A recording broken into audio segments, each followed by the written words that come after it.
جسمانی بیماریوں کی کچھ سمٹمز ہوتے ہیں، کچھ ان کی علامات ہوتی ہیں جس سے پتہ لگ جاتا ہے. مثال کے طور پر بلڈ پریشر ایک بیماری کا نام ہے.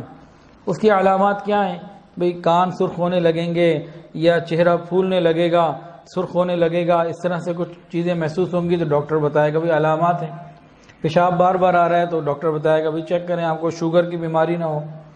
تو بندے کا اگر سانس پھول رہا ہو، چند قدم چلے، 4 سیڑھیاں چلی، سانس پھول گیا تو ڈاکٹر کہے گا بھئی آپ کو دل کا مرض لگتا ہے. تو ان علامات سے معلوم ہو جاتا ہے کہ کون سی بیماریاں ہیں. بالکل اسی طرح روحانی طور پر بھی علامات ہوتی ہیں. مختلف انداز کی مختلف بیماریاں، ان کی مختلف علامات ہوا کرتی ہیں. انسان اگر جسمانی طور پر بیمار ہو اس کے لیے دنیا کے کام کرنا مشکل ہو جاتے ہیں، اور اگر روحانی طور پر بیمار ہو تو نماز پڑھنا مصیبت ہوتا ہے. نماز پڑھنے کو دل نہیں کرے گا. پکی بات ہے روحانی بیمار ہے. یہ سمٹم ہے. نظر کی حفاظت مشکل. ابھی مسجد سے نماز پڑھ کے نکلے گا اور کبھی اس کو دیکھ لیا، کبھی اس کو دیکھ لیا، کبھی اس کو دیکھ لیا. ایئرپورٹ پہ ہے، جہاز میں بیٹھا ہے تو ایئر ہوسٹس کو دیکھ رہا ہے. ویگن یا ریل گاڑی میں بیٹھا ہے تو دوسری مسافر عورتوں کو دیکھ رہا ہے. دکاندار ہے تو کسٹمر جو خواتین آ رہی ہیں ان کو دیکھ رہا ہے. پکی بیماری. نماز تو پڑھ لی، اس کے بعد دعا کرنے کا، مانگنے کا دل نہیں کر رہا. بیماری.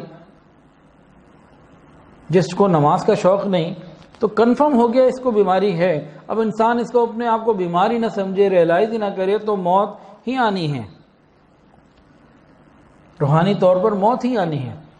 ڈاکٹر یہ کہتے ہیں کہ انسان جسمانی مریض ہو، اس کو مثال کینسر ہو جائے، ہیپیٹائٹس سی ہو جائے، کوئی بیماری ہو جائے، اور وہ اپنے آپ کو بیماری نہ سمجھے کہ جی میں تو بالکل ٹھیک ہوں، مجھے کوئی مسئلہ نہیں، مجھے کوئی پرابلم نہیں، علاج نہ کروائے، تو کیا ہوگا؟ بتایا کہ یہ سب سے زیادہ بیمار ہے، یہ سب سے زیادہ قابل رحم شخص ہے کہ بیماری ہونے کے باوجود یہ بیماری کا احساس نہیں کر رہا. بالکل اسی طرح جب روحانی بیماریاں ہمیں پتہ لگ گئیں کہ نماز پڑھنا ہمارے لیے ایک عذاب بن گیا، مشکل بن گئی، پتہ ہے نماز قضا کرنا گناہ ہے، نہیں پڑھی جا رہی، اس کا مطلب روحانی بیمار ہے. پھر انسان اگر اس کی پرواہ نہ کرے تو یہ نقصان ہوتا ہے. اور انسان اچھا روحانی بیماریوں میں ایک بیماری اور، کوئی ہمیں بات سمجھائے بس نفس ایسے بھڑک جاتا ہے. آپ کون ہوتے ہیں جی مجھے بولنے والے؟ آپ کہاں سے آ گئے؟ حضرت جی فرماتے ہیں اس بارے میں اسے سمجھوں دشمن جو مجھے سمجھائے ہے، جو مجھے خیر کی بات بتائے، بس میری اس سے بھی لڑائی ہے کہ آپ کون ہوتے ہیں. تو ان باتوں کی ہمیں فکر کرنے کی ضرورت. کسی کو سمجھا کے دیکھو کہ بھئی انسان اپنی بیوی کو کہے بھئی نماز پڑھ لو، کہ تمہاری بہن کون سا پڑھتی ہے، یعنی اپنی فکر نہیں رہی. جب یہ سمٹمز ہیں معلوم ہو گیا کہ یہ پکا روحانی مریض ہے، اس کو چاہیے کہ اپنا علاج کروائے. یہ جو سلسلہ کہتے ہیں نا سلسلہ عالیہ نقشبندیہ، یہ سلسلہ کسے کہتے ہیں؟ سلسلہ کہتے ہیں ان روحانی طبیبوں کی ایک لڑی ہے، ایک چین ہے جو حضور پاک صلی اللہ علیہ وسلم سے ہوتی ہوتی آج مشائخ نیچے تک ہم تک پہنچ رہی ہے. صحابہ کرام ایمان لانے سے پہلے شدید ترین روحانی مرض میں تھے، نبی علیہ الصلوۃ والسلام کی خدمت میں آئے، ایسے روحانی علاج ہوئے جو خود نہ تھے راہ پر اوروں کے ہادی بن گئے، جو خود نہ تھے راہ پر اوروں کے ہادی بن گئے. وہ کیا نظر تھی جس نے مردوں کو مسیحا کر دیا. نبی علیہ الصلوۃ والسلام کی صحبت نے ان کو ایمان سے مالا مال کر دیا اور باطنی طور پر ان کی ترقی ہو گئی. تو صحابہ، نبی علیہ السلام نے صحابہ کو سکھایا، صحابہ نے تابعین کو سکھایا، تابعین نے تبع تابعین کو سکھایا، اور امت میں اولیاء کرام سے سلسلہ چلتا چلتا آج ہم تک پہنچ گیا. اور آج ہم لوگ سیکھنے سکھانے کے عمل سے بہت دور ہو گئے.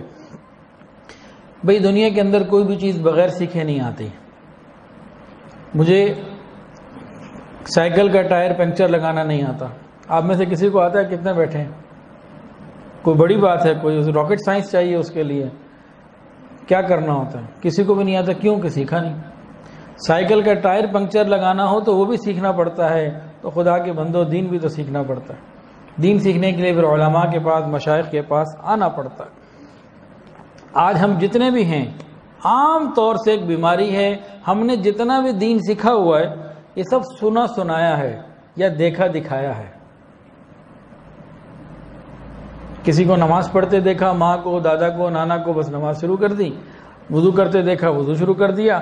دیکھا دکھایا ہے، سنا سنایا ہے، سیکھا سکھایا بہت تھوڑا ہے.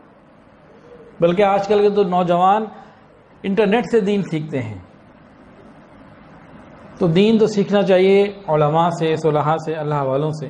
بہت فکر کرنے کی ضرورت ہے اس میں.